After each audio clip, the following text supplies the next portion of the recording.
Welcome back to Meet the Pros with Johnny Detroit. This is part two. When we finished up in part one, Johnny, we got to how we got from Johnny Detroit, that teenager washing dishes back in Detroit and making bets, to being losing a lot of bets, actually. You should have been calling me. I've been doing this forever. I was already in I think business my grandpa was back then. talking about. He used to call from, the beaches of Normandy to get your game of the year. But now you're a major player, in the sports industry, co-founder of Pregame.com, but you're also Johnny Detroit. We can see your smiling face on the homepage on Pregame Pros selling picks. So do I refer to you as Johnny Detroit, the handicapper, or do I refer to you as Johnny Detroit, the professional sports bettor? I'm going to go with better. I could talk handicapping with the best of them, but I'm going to be honest, is I can't take my straight handicapping and unlike you and other guys on the site and translate directly into winners. Is I use the handicapping at the end after the information comes in, after a lot of factors that I have to maybe filter some plays out. But I'm always going to concede to people that I know are doing this betting big money. There's a couple guys, hopefully we can get in here this week while I'm here to do some videos, some middlers and stuff, guys that move money that, I've made, I had some really nice scores over the years, and it's not from my ability to handicap. It's as simple as someone calling me and saying, hey, so-and-so hammered this game, so-and-so did this. And I hate to use the term inside information because I don't really believe, in inside information per se, but there are things that can be considered inside information. I remember a few years back there was a guy, and this is dating back to the Let It Ride days, is he was an executive at some hotel in Hawaii, and Alabama was out there playing Hawaii in some game. And he called me and he said, hey, all the Alabama players broke curfew. They're out partying on the town. Mm-hmm. And they had a game the next day. There was another time, St. John's, they missed their flight, and they were playing like in the San Juan Classic. And they had to get two different flights, and they got there just before the game. There's a lot of that stuff. Mm-hmm. A lot of the people that follow me on Twitter, which, if you go to my homepage, you could actually sign up for it. 99% of the stuff I'm putting out on Twitter is all free information. And a lot of the stuff is before ESPN, is before other things, because I'm getting tips from people. I tweeted out about Terrell Pryor and these tattoos a day and a half before it was mainstream media. If something happens, I'm usually hearing about it from offshore because, they're managing millions and millions and millions of dollars, and to know if someone's not playing, someone, hurt themselves or whatever the information may be is essential for them. So people like me can't hammer them before they move the lines. And if I am going to be the one hammering them, they don't want to get hammered by everyone else, so they're going to see that I bet and they're going to move the line. And that's what a lot of these guys do. VR, it's essentially what he does. Mm. Can he handicap? Does he understand the games? Yes. But would VR be VR if he wasn't getting a phone call from Philadelphia from someone saying, hey, our guys just hammered this total? That adds to it, and I'm not going to lie, I can't handicap like you.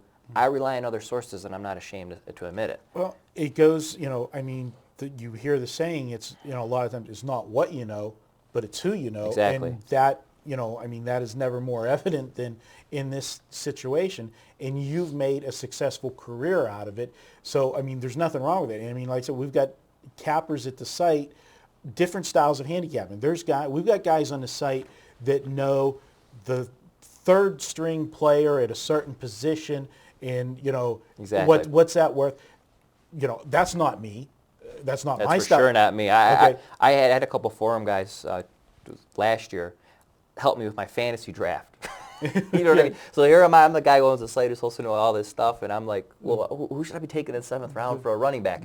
And that's, like you said, that's the thing. But it's what is your comfort zone exactly that works for you? What is your niche?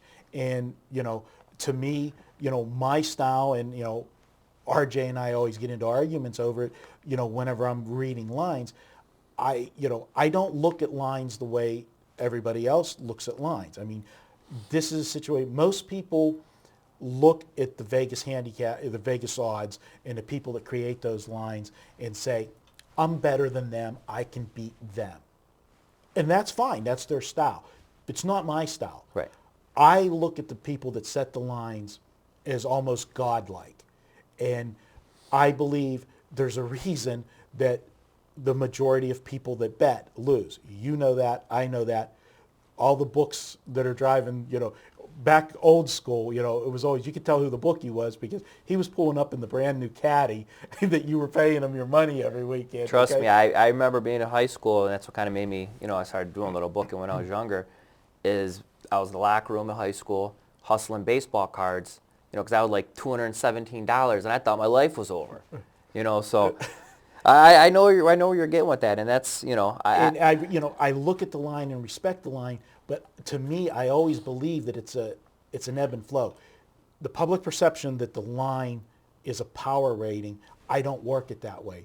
The line is a number to try to create as Right. close to even betting as you can. But to do that, you have to make the number seem more enticing to the people that don't think it's enticing. So they have to tilt it one way to balance the books because everybody's not going to look at it the same way. And that's why I've coined the phrase, public perception so much. And when I feel that there is public perception in a game, I look at the line of what Vegas did and what they did to try to balance the books. And the way it's tilted, I want to, go the opposite of that because they're tilting it to get the action and people betting the majority lose. So, again, nobody has a right or wrong Right. formula. Suggestions are with a site like ours, and when you have an entire, and everybody knows, and you guys make enough jokes about it, Marco, and a buffet, is you get a sampling of all those different styles, and you don't have to pay for them. Right. Plus with the amount, besides the forum guys, is, just taking the pregame pros, for example, is, there's certain people that kill it in certain things. So maybe somebody is having a bad year in college basketball, but they might be killing it in the NBA. Maybe somebody's not even having a good year in college football, but they're killing it in the SEC. And there's such an eclectic group of just great minds, people with great connections. I think we just have a great team, a great team.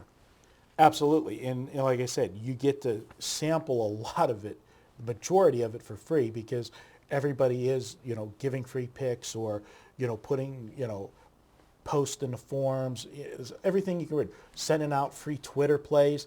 Some guys, give analysis, some don't. But, everybody has their own style. Find what you're comfortable with and work with it. But, with you, Johnny, and all of your sources, you've got something that select few people have access to. And I don't want to just brush over it because it is something unique. Being able to actually, pick up the phone. And I can attest to this. We were talking about some games we were preparing for a podcast today. Mm-hmm. We had a couple questions, we're thinking, and you said something about, a line on a game. And I said, yeah, boy, that, that seems a little fishy that this line went this way. Johnny looks on his IM and see if so-and-so, and I can't say names, but if somebody's online at a sports book that an offshore Right. sports book, that you can IM and ask a question, hey, what's up with this? The average Joe doesn't get that. And, Right. and being able to buy your picks, and again, like you said, I'm not a handicapper, but they get to follow you and play just like you and get that information that you have without you. I think of the TV shows, all the, like the Law and Orders where you can't give up your, I'll go to court for, contempt of court, but I Right. can't give up my source. That's Johnny Detroit. So hopefully we won't have to go to court. I got a couple friends back in Detroit that are going to court. But, that's one of the things is you take it almost for granted is having these guys that I've known for so long that I could just IM. I know a guy that was a big guy at Pinnacle, various sports books that, half the time we're talking about our kids or, how was Christmas? And then I could say, hey, what about this game? My friend who, like I said, I hope does some videos with us, is they are getting amazing horse racing. You won on a couple of the bets. Yes. It's almost like a blind faith thing with me, is using the LSU thing for an example. As a handicapper, Stevie Wonder's seeing LSU is a no-brainer selection, but I have multiple guys who I know do this for a living, run sports books, move the lines, are saying we have A&M as should be 3-point favorite. So I take all the notes that I have as a handicapper and I got to toss it away. Sometimes, it doesn't work that way. And what I do, and, I get a lot of emails from IMs from people, phone calls saying, hey, how do I middle? How do I scalp? How do I do what you're doing? It's tough because there's a lot of volume. I mean, I go through streaks of getting buried. I got the economy size thing at Tums. Sometimes I'm popping Xanax like Tic Tacs. I mean, thank God, with the 3 kids, it relaxes me. I can spend time with my little ones. Plus, it's a lot cheaper than the old way of spending $4,000 at the strip club. But it's stressful. Some people like the low volume. But if you have a guy, and RJ said it back in the day when me and him used to do scalping together, is if you have an edge and someone gives you 50 plays, you got to bet off 50, because the second you don't bet off 50, then you're becoming a handicapper, because you're picking and choosing. You're picking and choosing. And I had a guy when he was still at Pinnacle. I mean, he was 1 week he'd be like 15-2 in college football, and the next week he'd be 3-14. And 3-14 for an average bettor is tough. Right. And it was tough for me, and the swings are brutal. I mean, 1 week, I'm up tons of money. The next week I'm buried, but you can't look at it that if the weekend's on Monday and you're never longer going to bet again, you need to win. If you're going to be in this for the long haul, you need to suck it up and realize that's the way it's going to go. And to give a tip there, you need to find your comfort zone. And, we'll wrap this up with, as you said, some people aren't comfortable playing your high volume. So if you're not, find a capper that plays low volume that you're comfortable with. Right. But if you like the action and you've got the bankroll that you can play that way, then go that way. Do what you're comfortable with. Some guys like to play 2-5. Some guys like to play 5-10. And it all comes down to what you said. How do you Right. do you deal with the swings where you're at comfortable wise? Because sports betting is a business to you. It's a business to me. But for a lot of people out there, it's recreation with a possible reward. I've said the analogy millions of times. It's entertainment, just like going to a movie and having dinner. Movie and dinner cost a price. Right. You know that going in, but you go and you have a good time. Sports betting can be entertainment too, but it's got a perk. You can actually win money. So you have entertainment and make money. And I think that's a great thing. And then when you turn it into a business, it's even better. So, kudos to you on, what you've accomplished, in such a short period of time compared to me doing it for like 80 years now, as you guys say with me. But, to be co-founder of... Real quick, what did you charge when people signed up for your telegraph service and you had to send it with the telegraph to the picks? How did that work? Technology was a lot cheaper than when we did the smoke signals. Those Indians, they charge a lot when they do send the picks out by smoke signal. Native Americans. We're politically correct here. Okay. From this guy, you should have heard him last night. All right. Johnny, it's been a pleasure. Best of luck in continued success and growth with Pregame.com. I know I'm proud to be a part of it, and the job you and RJ put together here. This is a place that I say it's just, I opened the videos with it. When I describe Pregame.com to somebody, I say picture going to a bar, having a drink, and just BS sports with your friends. That's what the forums is, and hanging out at Pregame. I know we got to end this quick, but to me, there's a lot of forum guys I'm friends with on Facebook. D Fresh sent me pistachios to my house. Yeah, hey, D Fresh, where's my nuts? Oh, they're so good. Yeah, I haven't got those yet, but I'll have to. No, I had a joke. I'm not going to say. Yeah, I know. I left it hanging out there. No pun intended again. All right, let's wrap it up on that one. He's Johnny Detroit. I'm your host, Marco D'Angelo. Thanks for watching. We'll be back with more. We get our cappers, come through Vegas. We always have a Meet the Pros, so we enjoy doing it. Thanks, Marco. Pleasure. No problem. Thanks a lot, guys. We'll be back. Let's go eat.